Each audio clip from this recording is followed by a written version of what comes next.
What a wonderful world, and welcome to UUCCI. I'm the Reverend Nick Cable, and I serve as minister of this congregation. And something must be happening today. I don't know, but it's so great to see so many wonderful people here, familiar faces and new faces. It's actually a really wonderful Sunday. Every Sunday, quite a wonderful Sunday. But this Sunday we have a regular tradition, although the pandemic has sort of slowed that down, of child dedications or baby dedications. It's an opportunity for us as a congregation, as a community, to dedicate ourselves to the child, to support the family, to say this child can grow and learn and discover who they are in their authenticity here in this community. And so it's wonderful that you are here today to participate in that. Also, it's a wonderful Sunday because my colleague, the Reverend Katie Romano Griffin, who's our new settled senior minister of All Souls Unitarian Church in Indianapolis, is here with us to co-lead this service, and to celebrate that we are stronger together. So some of her congregants are here, or staff are here. People are on Zoom as well. And so whether you're on Zoom or here in this room, I hope today, while we're thinking across generations and across congregations, we do indeed remember that we are stronger together. Nos reunimos para honrar la comunidad universal en constante búsqueda a la cual tenemos todos. We come together today to honor the universal community of seekers to which we all belong. Nos reunimos hoy para compartir desde una seguridad profunda que nosotros nos sostenemos en la celebración de cada uno. We gather together today to share from our deepest place of safety, that we might nurture ourselves by celebrating one another. Invocamos la presencia de nuestros ancestros, su amor, su trabajo y sus compromisos que hicieron posible que estemos aquí ahora. We call to our presence this hour our ancestors, whose love, whose work, whose labor and commitment made it possible for us to be here now. Invitamos a la mesa de la abundancia cada uno de nosotros para comer de estos frutos que nos sostienen y nos piden que sigamos creciendo. Let us call one another to the table of abundance, that we may feed on those fruits that sustain us and ever ask us to grow. Que en este momento se abran nuestros corazones sin fronteras. Let us open to this moment with hearts that have no borders.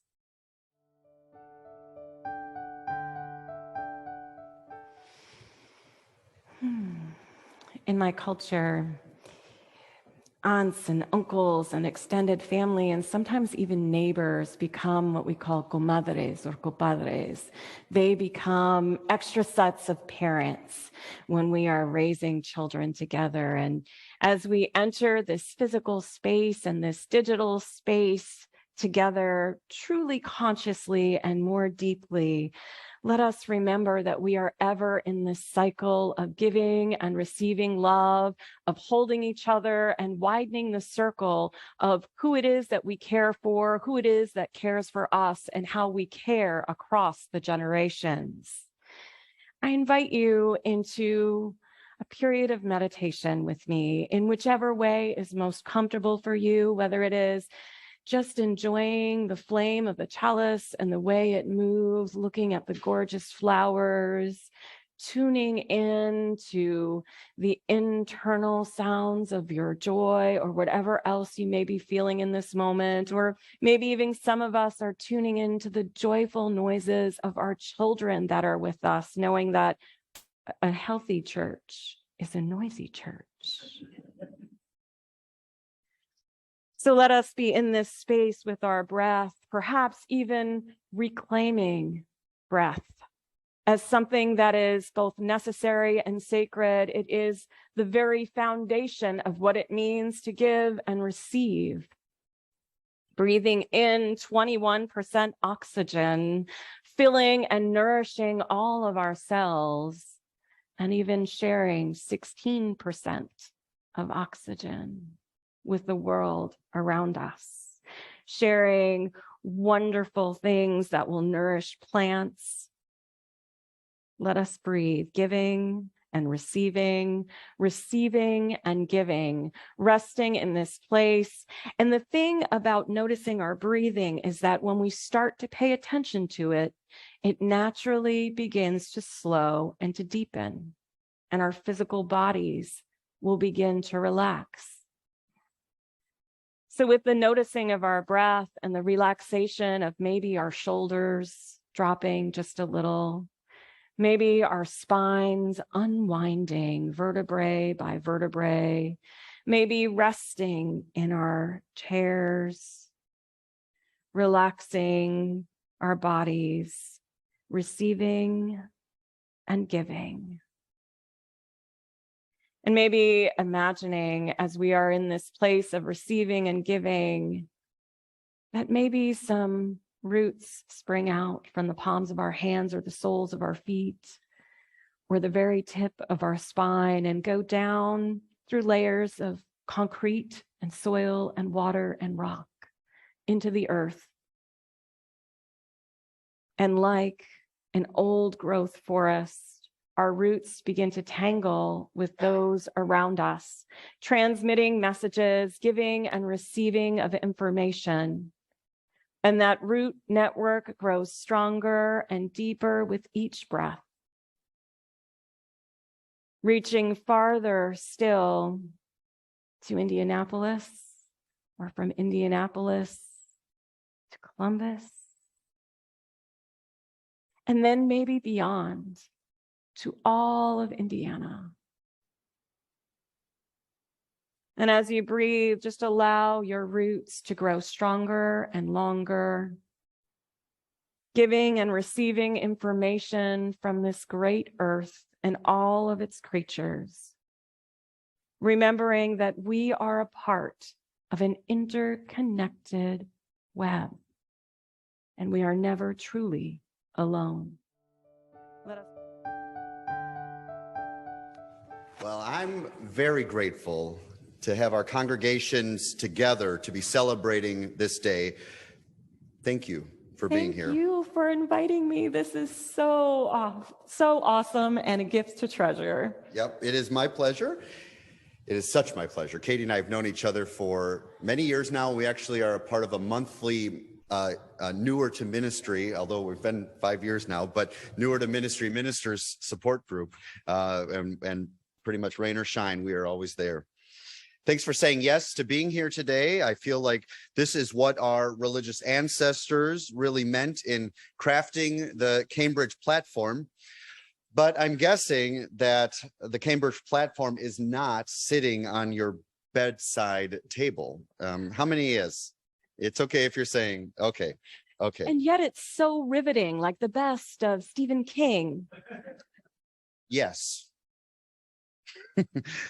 It is a pretty thick document. And also I feel like there are some highlights. We're going to share a little bit of those highlights today. Yeah, and thinking about being together today and remembering that we are stronger together, we took a look at this big old document that is on neither of our bedside tables. But we looked at it and we said, you know what? This is something more than a big old paperweight. It has something to offer us today. And so here are some of the agreements that are made by the signers of the Cambridge platform, including our ancestors, the foundation of our Unitarian Universalist polity, like how we get along, how we do this thing called community. And that shapes us into who we are today. And if you didn't see it in the order of service, this was written in 1648, which is a whopping 374 years ago. So this covenant is not only between members, but also with God, and is lived in community according to Christian principles. The true covenant must be lived out, not simply professed. Furthermore, there are two types of elders. The first includes pastors and teachers who are ministers of the gospel. The second type is the ruling elders who are concerned with the administration of the church. Pastors are concerned with communicating biblical wisdom and calling people to live lives of Christian principle. Teachers are concerned with doctrine, running the schools, and communicating knowledge and correct belief. Both are responsible for the health of the church covenant as it was lived out among the people. Churches are free to choose their own ministers and officers as well as to ordain them. That's right. Although churches are autonomous, they should cooperate with each other and see to each other's welfare. Church government and civil government were meant to be separate and not in opposition to each other, but to aid each other. Civil authorities cannot force people to be members of churches or to take communion. You know, Katie, I really do see a lot of connections between what we are doing this morning, what we do throughout our lives in UU community, and perhaps what we may continue to live into as UUs in the heartland. I've been working on this. Maybe we should call it Hoosiers with two U's. Okay, we're going to work on that. I'm here for some reason. Yep, just keep workshopping it. And I'm glad that today you get to preach the sermon. Thank you. So thank you for being here. Well, thank you for inviting me. This really, truly is a gift. I know I said that, but my heart is overflowing with joy to be able to be with you all and to be a part of the dedications. What a joy. So as two congregations, we have welcomed children into our faith. We have claimed responsibility for raising them to love justice, to live with compassion. We have combined our congregations, some of us meeting in person, others online, and still others are probably going to check things out afterwards to see what happened. Isn't it a gift to have technology to make living into this relationship so much easier? I mean, what we're doing is definitely a far cry from what our religious ancestors might have imagined as possible, but what we're doing is definitely in the spirit of their words, perhaps a modern interpretation of their texts. We need each other. Our ancestors knew this. In 1648, congregational life was the central point in society, and this is not true today. The Pew Research team reminds us annually with increasingly grim statistics that religious affiliation is in rapid decline. And while as Unitarian Universalists, we are uniquely positioned to meet the needs of this growing unchurched and spiritual but not religious cohorts, we've long been weak in helping people to find us. We profess to be welcoming and diverse, and our hearts believe that, but in our systems, we fail to maintain high levels of diversity in our pews. We need to get stronger together. Our ancestors knew this. In the past, our religious ancestors and their congregations were far apart. They needed a way to exchange ideas and also meet the needs of the congregation. So ministers would rotate, often between congregations. And in 1648, we were indeed autonomous, but I think, looking back through history, we were vulnerable enough to know that we still needed each other, to not just survive, but to thrive. Also in 1648, a theologian, a super smart guy named John Locke wrote this letter on toleration. And it spoke of some of the same ideas that were bubbling up in the Cambridge platform, which included the separation of church and state. Radical notions for this difficult time in history. And while our religious and intellectual ancestors have much to answer for in history because they were supporting systems of oppression and genocide, we also see the seeds of cooperation and liberation taking shape. Separation of church and state is something we're still fighting for as the Christian right seeks to dominate and oppress. We need each other in this fight, and we are stronger together. Fast forward to the US in the 1800s, and there are fantastic stories of itinerant Universalist preacher Quillen Shin visiting multiple congregations, preaching the good news of universal salvation anywhere that would have him.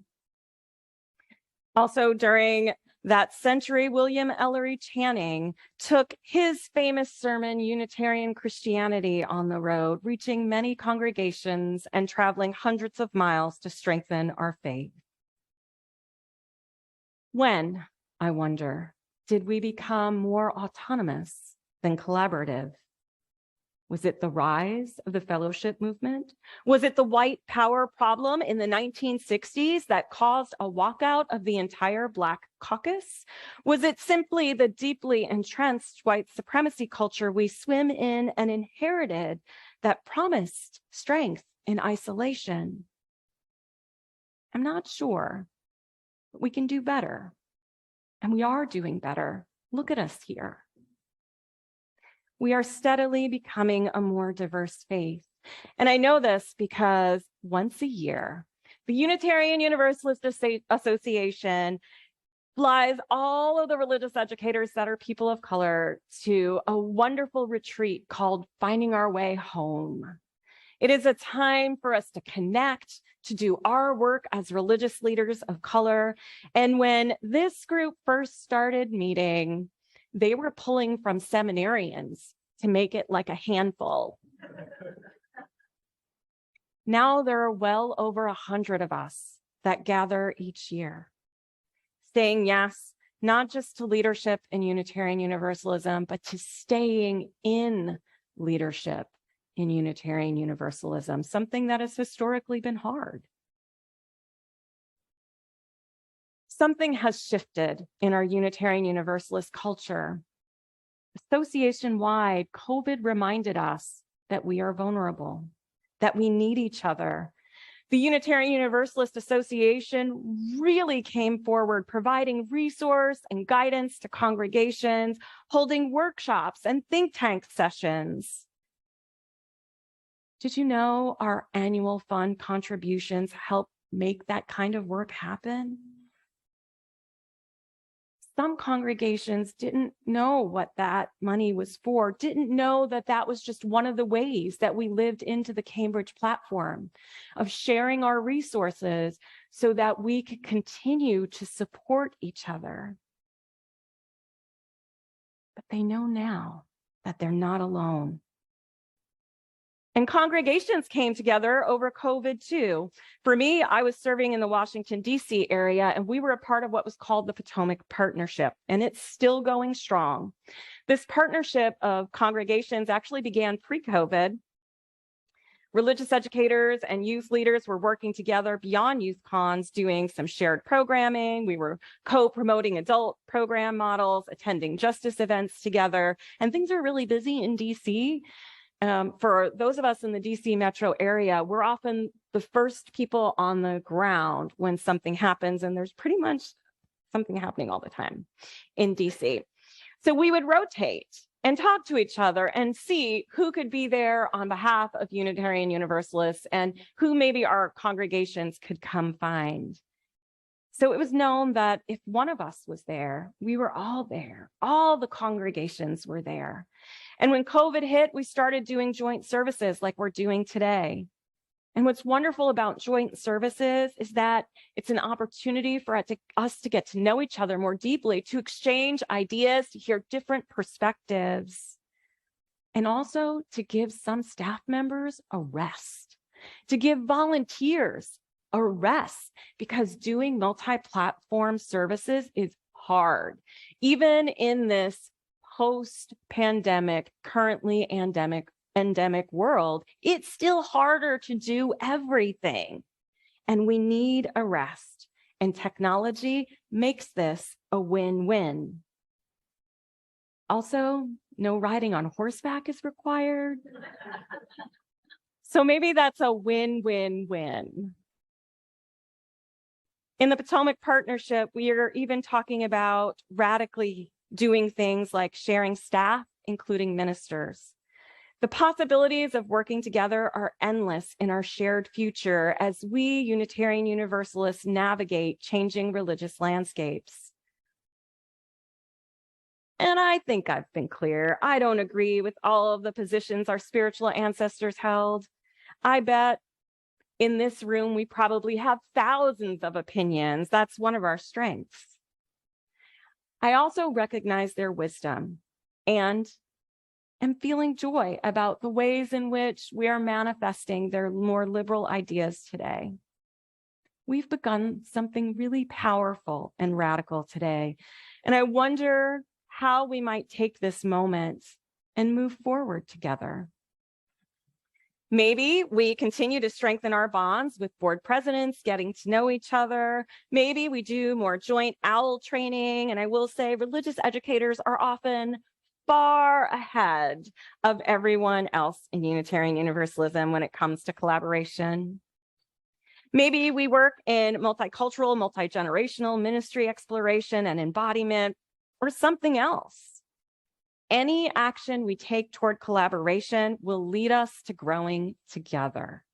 Our roots will grow deeper. The web will be stronger because we are stronger together. Today we bless children, celebrated in worship, meditated and acknowledged our vulnerability together. And I hope we also found some strength. And perhaps we also found some possibility in the knowing that we are stronger together. If you feel called, please say it with me. We are stronger together. One more time. We are stronger together. Yes, we are. I know Reverend Nick is getting ready to go on sabbatical. While he's away, know that you are not untethered or adrift.